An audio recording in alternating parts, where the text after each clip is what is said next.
অত্যন্ত পবিত্র অনুভূতি, শুদ্ধ অনুভূতি। কোনো অশুভ মানুষের হৃদয় পরিবর্তন করার ক্ষমতা রাখে, তাদের মনেও করুণা জাগ্রত করার ক্ষমতা রাখে।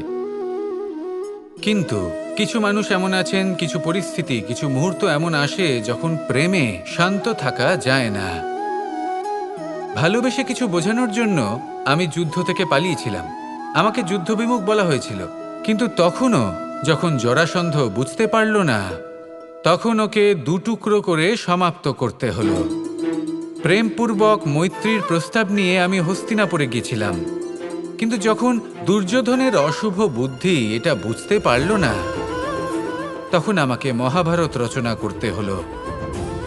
ভালোবেসে এই সংসারের জন্য আমি বাঁশি বাজাই, কিন্তু এমন কিছু মানুষ আছেন যারা প্রেমের ভাষা বুঝতে পারেন না।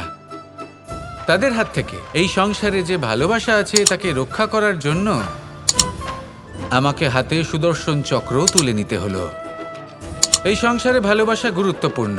এই সংসারকে যদি ভালোবাসা দিয়ে ভরিয়ে তুলতে পারেন, এই সংসার একটু বেশি সুন্দর হয়ে উঠবে, চারিদিকে প্রসন্নতা ছেয়ে যাবে। কিন্তু যখন এমন একটা সময় আসে যখন ভালোবাসা সংকটে পড়ে যায় আর তাকে রক্ষা করা অনিবার্য হয়ে পড়ে, তাহলে যদি তার জন্য কঠোর হতে হয় সেটা হন, যদি হাতে অস্ত্র তুলে নিতে হয় তা তুলে নিন। এই ভালোবাসাকে সুরক্ষিত রাখা প্রয়োজনীয়। আসুন আমার সাথে ভালোবেসে বলুন, রাধা রাধা।